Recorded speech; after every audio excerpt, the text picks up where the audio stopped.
Good morning listeners, welcome back.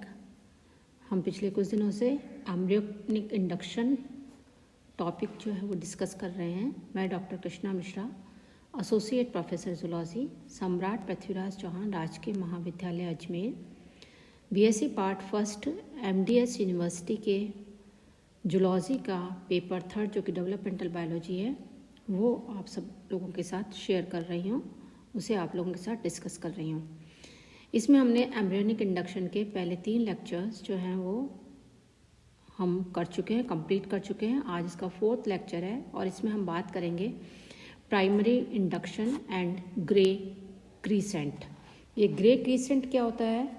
जब हम आप लोगों से कुछ समय पहले जिस समय मैंने आपसे फेट मैप डिस्कस किया था उसमें ये बताया था कि जो एम्फीबियन एग होता है उसका जो अनडिवाइडेड फर्टिलाइज्ड एम्फीबियन एग के अंदर एक ग्रे क्रीसेंट जो है वो धूसर केंद्र जो है वो प्रेजेंट होता है। तो इस ग्रे क्रीसेंट के बारे में अभी हम प्राइमरी इंडक्शन और इस ग्रे क्रीसेंट का आपस में क्या रिलेशन है उसके बारे में बात करते हैं। The dorsal lip region of the blastopore at the onset of gastrulation can be traced back to the grey crescent of the undivided fertilized amphibian egg. It means जो गैस्ट्रुलेशन जैसे ही स्टार्ट होता है तो उसमें जो डॉर्सल लिप जो formation होती है ब्लास्टोपोर के, उसका जो संबंध है वो अनडिवाइडेड फर्टिलाइज्ड एम्फीबियन एग के ग्रे क्रीसेंट जो है उससे ट्रेस किया गया है। यह माना गया है कि सम डेवलपमेंटल बायोलॉजिस्ट ने यह माना कि जो क्रीसेंट मटेरियल होता है एग कॉर्टेक्स का वो गैस्ट्रुलेशन को इनिशिएट करता है और इसके अंदर न्यूरल इंडक्शन की जो कैपेसिटी है वो पाई जाती है। यानी कि जो ग्रे क्रीसेंट है वो मेनली न्यूरल इंडक्शन जो है उसके लिए रिस्पॉन्सिबल होता है एम्फीबियंस के अंदर और वो इंडक्शन का काम करता है। और इससे रिलेटेड जो एक्सपेरिमेंट हैं वो ASG कर्टिस ने बहुत से सीरीज़ ऑफ एक्सपेरिमेंट्स जो हैं वो इससे रिलेटेड परफॉर्म किए थे और इनको परफॉर्म करने के लिए उन्होंने जो फर्टिलाइज्ड एग है उसके कॉर्टेक्स में से ट्रांसप्लांट्स किए। उसके कॉर्टेक्स जो हैं उसके कुछ पोर्शंस को दूसरे एम्ब्रियोस के अंदर ट्रांसप्लांट किया और उसके बाद उन्होंने रिजल्ट्स जो हैं उनको ऑब्जर्व किया। और ये सभी जो एक्सपेरिमेंट हैं उन्होंने जीनोपस लेवियस नाम के टोड के ऊपर ये किए थे।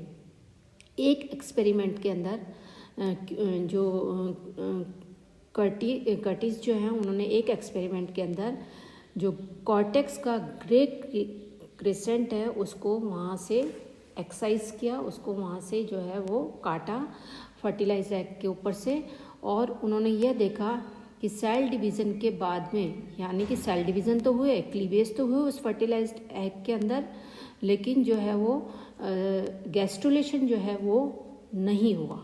यानी कि क्लीवेज हुए, ब्लास्टुला बना, लेकिन गैस्ट्रुलेशन जो है फेल हो गया ग्रे क्रीसेंट के एक एरिया को काटने के बाद में।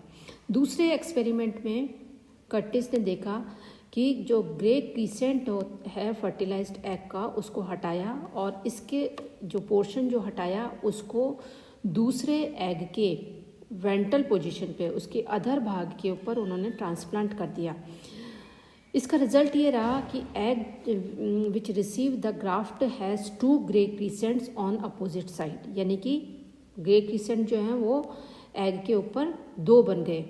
As a result egg cleave to form a blastula which underwent 2 separate gastrulation movements to produce 2 separate primary nervous system, notochord and associated somites. क्या रिजल्ट रहा इसका कि जिस प्लेस पर उन्होंने ग्राफ्ट को लगाया, ग्रे क्रीसेंट के ग्राफ्ट को दूसरे एम्ब्रियो के अधर पार्ट पर लगाया, तो उसका परिणाम ये रहा कि ब्लास्टुला बना और ब्लास्टुला जो है उसके बाद में 2 सेपरेट गैस्ट्रुलेशन मूवमेंट स्टार्ट हो गए और इनका रिजल्ट ये रहा कि 2 प्राइमरी नर्वस सिस्टम्स, 2 नोटोकॉर्ड्स और 2 प्रकार के सोमाइट्स जो हैं उनकी फॉर्मेशन हो गई।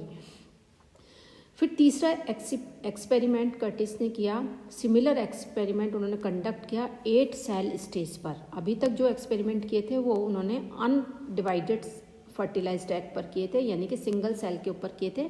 इसके बाद जो उन्होंने एक्सपेरिमेंट किए वो 8 सेल उस स्टेज के ऊपर किए, और 8 सेल स्टेज के ऊपर जो एक्सपेरिमेंट किए उनमें उन्होंने ये देखा कि something had happen during the short interval represented by the first 3 cleavage, यानी कि पहली 3 क्लीवेजेस जो हैं वो काफ़ी इंपॉर्टेंट होती हैं और उनके दौरान कोई महत्वपूर्ण चेंजेस जो हैं, महत्वपूर्ण इवेंट्स जो हैं वो परफॉर्म किए जाते हैं।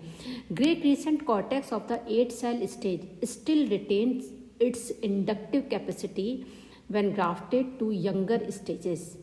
यदि 8 सेल स्टेज का ग्रे क्रिसेंट जो है उसको रिमूव किया जाए और उसके बाद उसकी इंडक्टिव कैपेसिटी देखी जाए तो वो काफ़ी अधिक उसके अंदर रिटेन रहती हैं, उसके अंदर उपस्थित रहती हैं।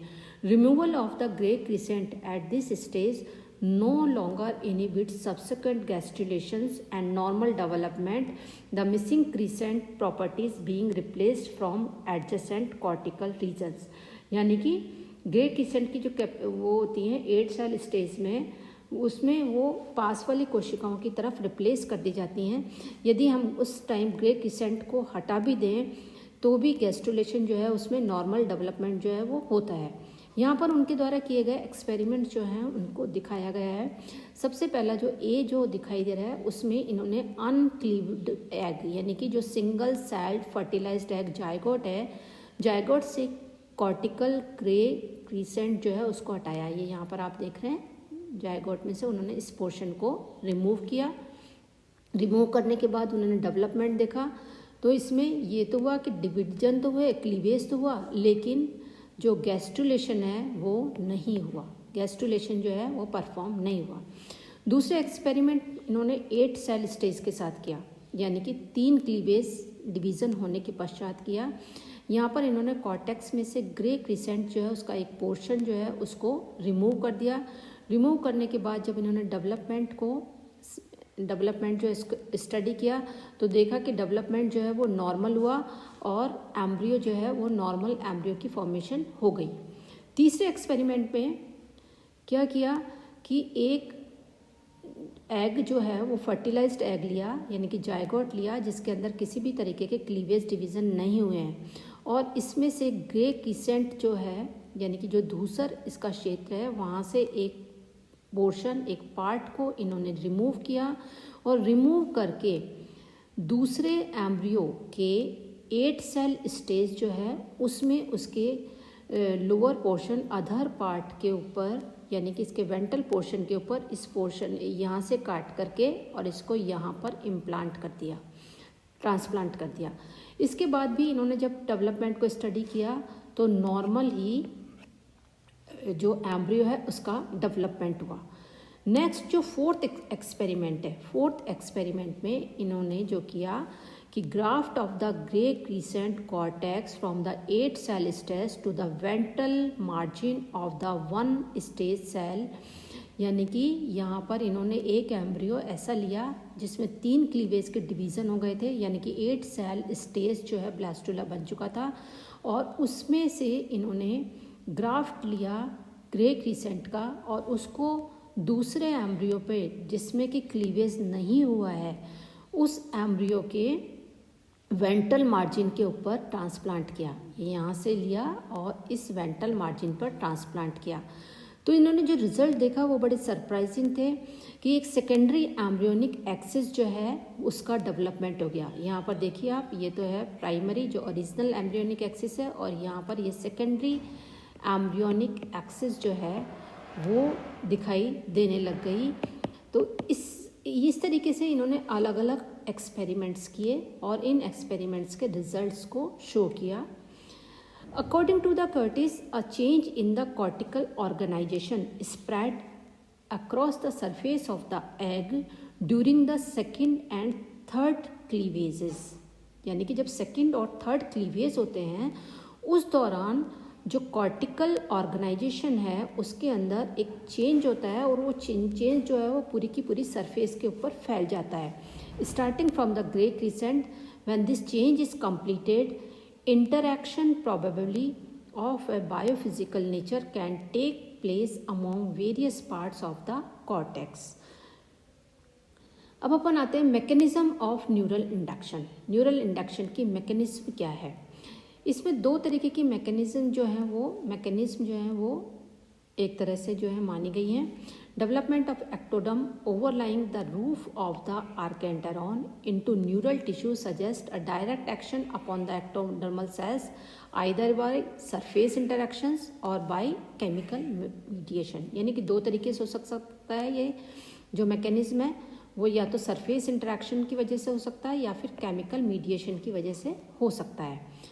One of the broad possibilities is surface interaction of the cells at the inductive interface. The contact of the two cellular layers may provide a device whereby the structural patterns or geometry or behavior of the ectodermal cell membrane is altered directly by the underlying chorda mesodermal cells. तो यहाँ पर इन्होंने बताया कि जो surface interaction की वजह से मैकेनिकली जो है वो कोशिकाओं का जो बिहेवियर या उनकी पैटर्न ऑफ या जियोमेट्री जो है वो चेंज हो सकती है।